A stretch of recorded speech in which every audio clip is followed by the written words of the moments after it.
Assalamualaikum warahmatullahi wabarakatuh. Teman-teman kelas 11 IPS, ketemu lagi sama Ustazah Yesi di mata pelajaran sejarah peminatan untuk kelas 11.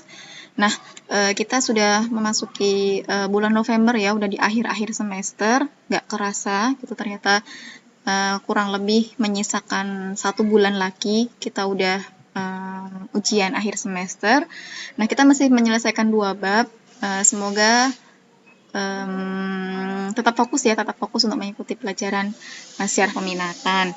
Nah, kita masih 2 bab, itu ada pengaruh paham-paham baru terhadap nasionalisme Asia Afrika dan Perang Dunia 1 dan 2. Nah, cuman di kurikulum 2013 yang terupdate, nah materi tentang paham-paham ini diletakkan sebelum Perang Dunia gitu ya, sebelum Perang Dunia. Tapi kalau yang di kurikulum lama itu setelah Perang Dunia. Tapi kita nanti akan pakai yang kurikulum terbaru. Jadi kita akan belajar tentang nasionalisme di Asia dan Afrika. Nah, nanti di sini Ustazah akan mengambil negara Mesir dan Afrika Selatan. Kemudian satunya India. Mungkin nanti kalau misalnya ada waktu kita akan tambah Turki atau Cina gitu ya. Itu nah nanti selanjutnya kita akan menyerempet sedikit tentang pengaruh gitu ya, pengaruh dari lahirnya gerakan Renaissance gitu.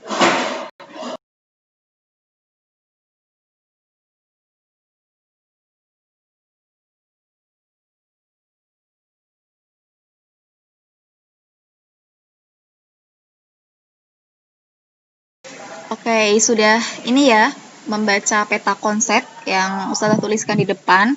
Nah, jadi awal kebangkitan Eropa itu dimulai ketika Renaissance, gitu ya. Nah, salah satu Renaissance, apa itu Renaissance? Ada yang ingat? Ya, jadi Renaissance itu adalah gerakan atau apa ya? Ya, semacam gerakan gitu ya, gerakan atau zaman ketika masyarakat Eropa atau orang-orang Eropa itu mulai mengkaji kembali zaman klasik gitu ya, kebudayaan zaman klasik, karena mereka menganggap bahwa kebudayaan zaman klasik itu sebagai puncak dari peradaban masyarakat Eropa gitu. Siapa sih zaman klasik? Nah, zaman klasik itu zaman Yunani kuno dan Romawi kuno gitu ya. Nah, Renaissance itu di bidang politik itu salah satunya memberikan dampak, yaitu lahirnya demokrasi. Ya. Demokrasi tidak terlepas dari kondisi politik Eropa abad pertengahan, di mana kekuasaan raja itu absolut, atau yang sering kita sebut sebagai monarki absolut gitu ya. Monarki absolut yaitu sistem pemerintahan yang berbentuk kerajaan yang dipimpin oleh seorang raja yang absolut tanpa batas undang-undang gitu. Nah, pada masa itu bangsawan Eropa itu bekerja sama dengan pihak gereja atau klerus atau pendeta itu untuk menindas dan memeras rakyat gitu ya, sehingga rakyat itu hanya sebagai ya budak gitu ya, ditarik pajak, kemudian disuruh ini, disuruh itu gitu. Nah, akhirnya saking udah meluap gitu ya emosinya, mereka melakukan yang namanya pembaharuan. Mereka meminta pembaharuan sehingga muncul revolusi Prancis gitu ya, yang dengan slogannya yaitu Liberté, Égalité, dan Fraternité. Kebebasan, persamaan, dan persaudaraan gitu ya. Itu tentang demokrasi. Kemudian merembet ke liberalisme gitu ya di sebelahnya. Nah, liberalisme ini juga sebagai buah gitu ya dari lahirnya Renaissance di Eropa, terutama setelah Revolusi Amerika dan Revolusi Prancis. Liberalisme apa? Nah, liberalisme itu paham yang mengatasnamakan kebebasan, ya kan, bebas dalam segala hal, tanpa dibatasi oleh apapun, termasuk dalam hal agama. Nah, kenapa liberalisme itu muncul di Eropa? Nah, ini juga tidak terlepas dari kondisi politik sosial masyarakat Eropa abad pertengahan. Bagaimana kondisinya? Nah, jadi kondisi masyarakat Eropa saat itu kan di abad pertengahan itu terkekang oleh gereja, ya kan, mau ngapa-ngapain nggak boleh, mau ini mau itu, mau mengembangkan ilmu pengetahuan pun harus siap-siap mati gitu ya, siap-siap mati apabila berlainan dengan gereja gitu, seperti contohnya adalah kasusnya Galileo Galilei gitu. Nah, liberalisme ini berlainan gitu ya dengan konsep Islam. Karena kita sebagai muslim itu tidak bebas.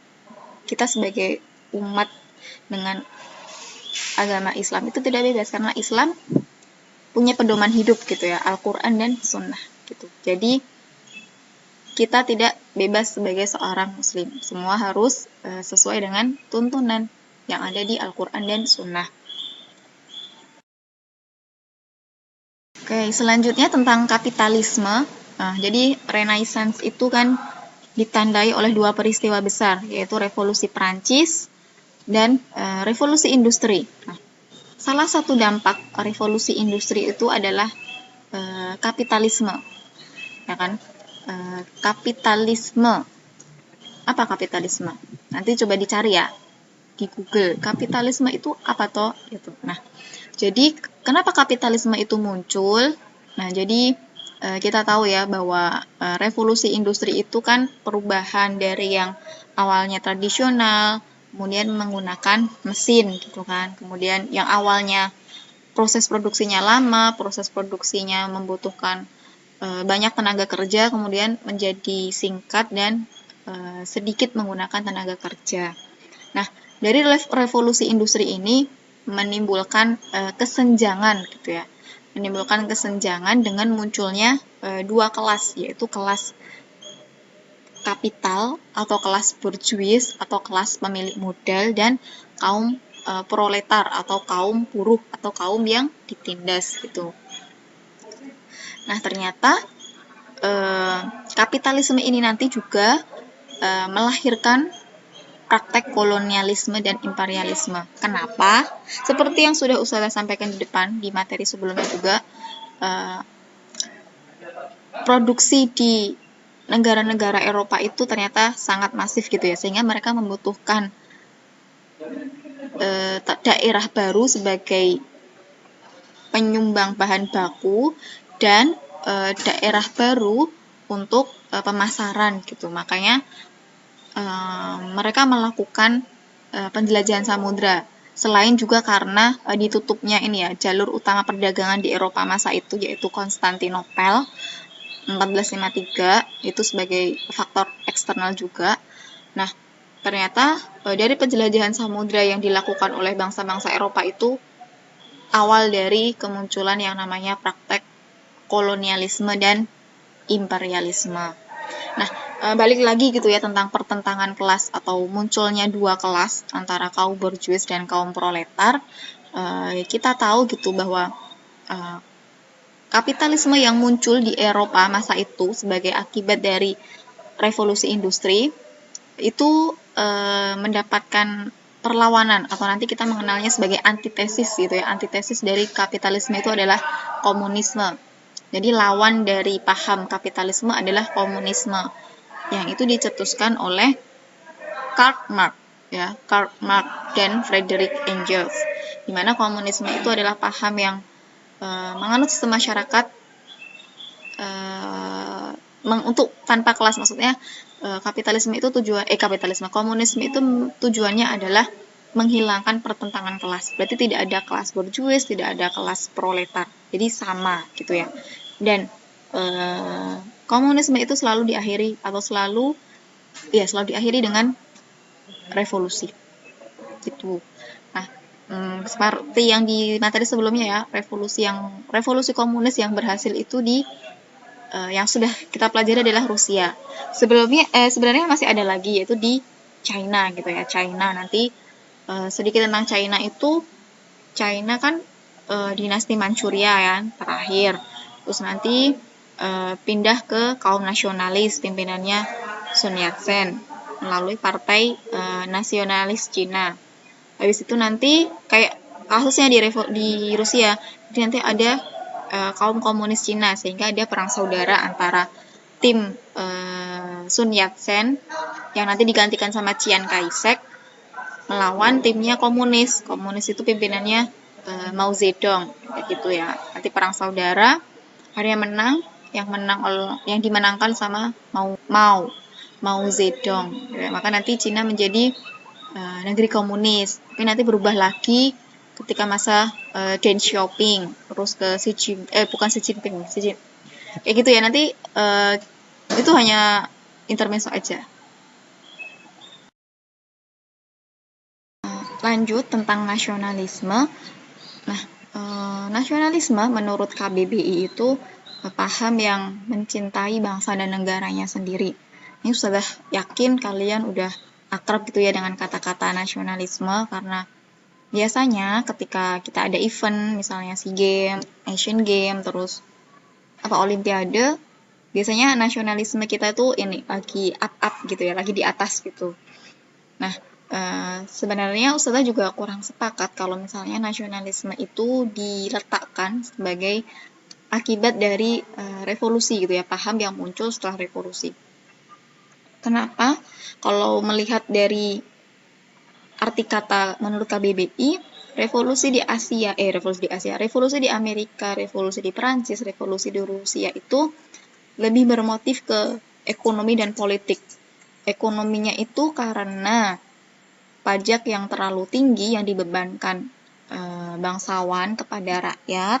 Kemudian dari segi politiknya itu monarki absolutisme yang dianut oleh negara-negara Eropa, yang dianut oleh kerajaan-kerajaan Eropa, itu tidak mengakomodasi pendapat rakyat gitu ya. Kan rakyat ada di golongan ketiga, ya. Mereka tidak memiliki sarana untuk menyalurkan aspirasinya gitu. Jadi menurut Ustazah itu sih. Nanti kalau misalnya kita berbeda pendapat, kita bisa sharing gitu ya, kalian bisa menyampaikan pendapatnya, kita mencoba berdiskusi. Nah, itu tentang nasionalisme. Nah, kalau kita melihat kita sebagai bangsa Indonesia, kapan sih nasionalisme Indonesia itu muncul?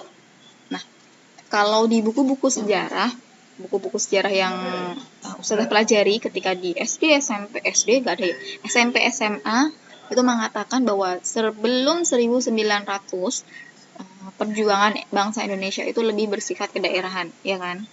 Nah, baru setelah 1900 ketika munculnya organisasi-organisasi pergerakan seperti Sarekat Dagang Islam, kemudian Budi Utomo, terus Indi Separti, terus Taman Siswa dan lain-lain, itu mulai ada kesadaran kita sebagai sebuah bangsa gitu ya, yang nanti mencapai puncaknya atau mendapatkan momentum ketika Sumpah Pemuda, ya kan, Sumpah Pemuda di Kongres 1 dan 2.